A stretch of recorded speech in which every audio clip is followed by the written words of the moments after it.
The thing I can't shake is the image of Josslyn inside Wyndemere, not just trapped there physically, but standing in the middle of all those old shadows and realizing that the horror around her is bigger than one kidnapping, bigger than one lie, bigger than Cassius deciding she knows too much.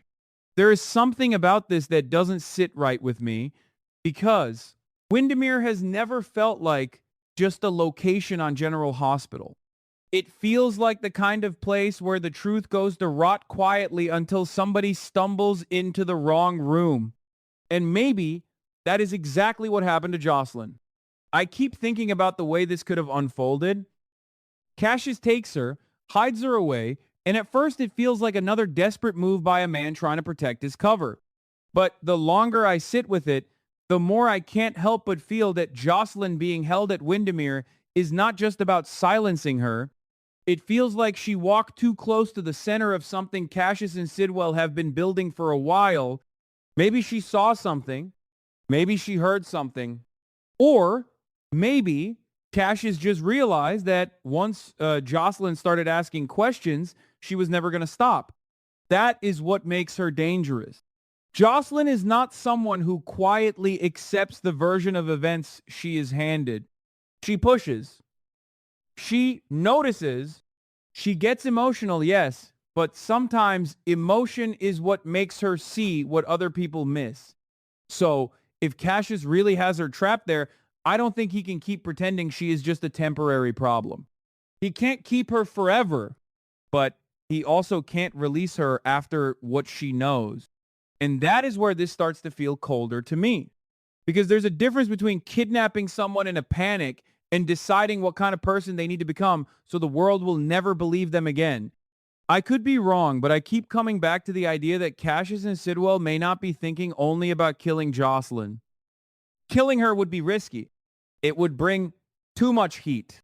Sonny, Carly, Dex's memory still hanging in the air, Michael, Jason's circle, everyone would feel the disturbance. But if they could make Josslyn look unstable, if they could twist her into a psychiatric case the way Anna was made to look compromised, then maybe they think they can bury her while she is still breathing.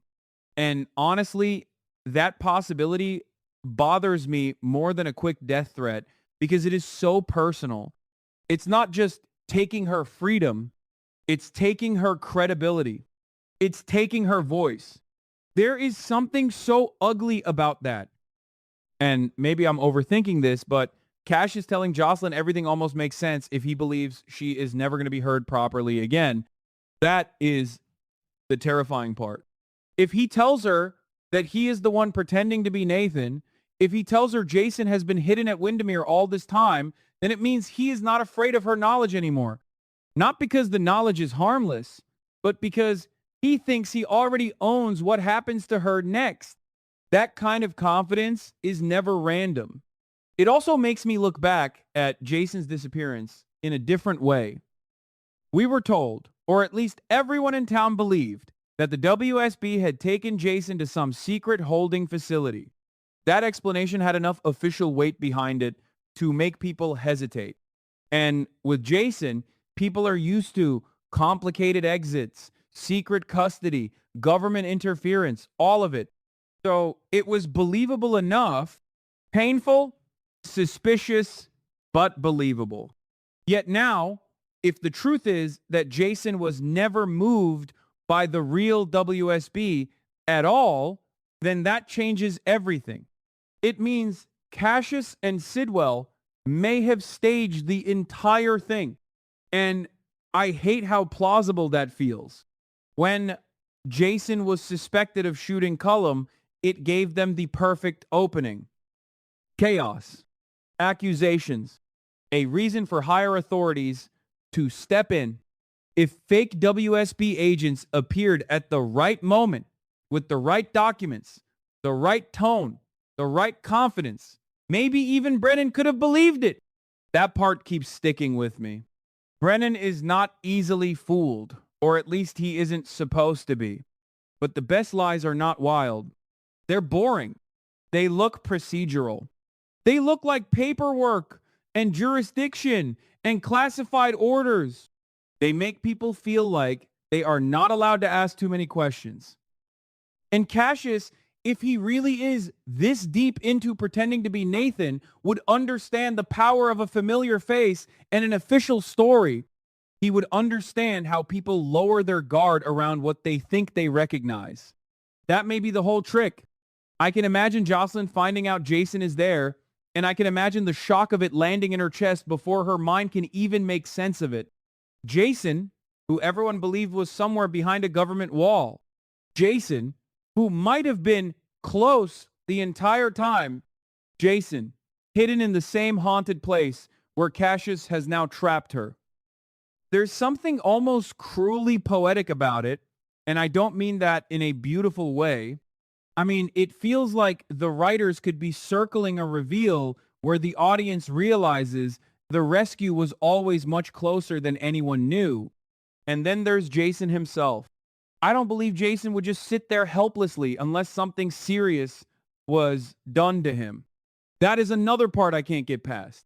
If he has been at Wyndemere all this time, then Cassius and Sidwell must have had a method, drugs, restraints, psychological manipulation, maybe some medical setup hidden behind the old walls. It could be something connected to the same plan they might use on Josslyn. There's a possibility that Jason has already been weakened, studied, conditioned, or made to look unstable enough that if he ever escaped, people might question what happened to him. The truth may be more complicated than it looks.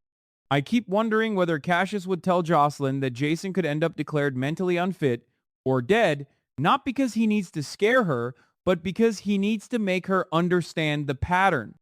Anna, Jason, Josslyn, people who know too much, people who could expose the machinery behind the lie, all push toward the same terrible outcome.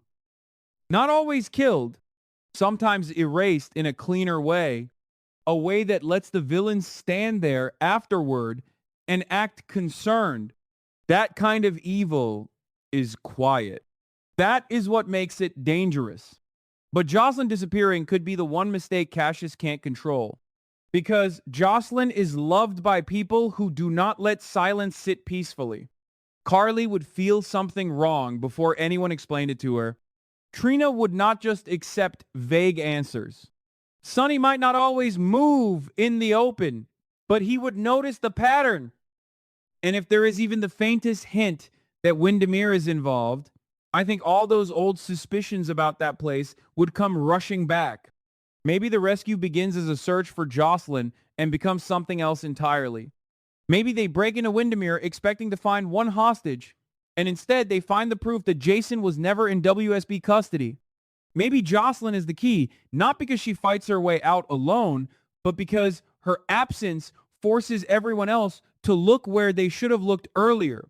I can see it happening in pieces. A missed call, a strange clue, somebody remembering Cassius said something that didn't quite fit. Brennan realizing the orders he accepted had a flaw buried inside them. And then, slowly, the official story starts collapsing. Not all at once. Just enough for people to feel the ground move. And once Jason is found, if he is found, I don't think the fallout will be clean. I think there will be guilt. Brennan may have to face the fact that he trusted the wrong signal. Carly may have to absorb the horror that Jason was nearby while everyone believed he was unreachable. Josslyn may come out alive, but changed, carrying knowledge she should never have had to carry. And Cassius, if exposed, may not stand and fight. He may run. Sidwell too. Because men like that always seem powerful until the room turns on them. Still, I'm not sure exposure means justice. That's what worries me. Cassius being revealed as the fake Nathan would explode through Port Charles, but would it explain everything? Would it tell us why he chose this mask? Why Wyndemere? Why Jason? Why Josslyn? Or would it only peel back one layer and leave the deeper rot untouched? I keep coming back to the idea that Cassius may not be the center of this. He may be a piece of something larger, something Sidwell understands better than anyone else. And maybe that is why This feels so unsettling because even if Josslyn is rescued, even if Jason walks out of Wyndemere alive, I don't think the story ends there. I think the real question becomes, what was Wyndemere being used for, and how many people knew before Josslyn became the one who couldn't look away? I could be wrong, but I can't stop feeling that her captivity is not the twist. It is the doorway. And if Josslyn and Jason are both behind that doorway, then what else has been hidden there, waiting in the dark, while everyone in Port Charles believed the lie?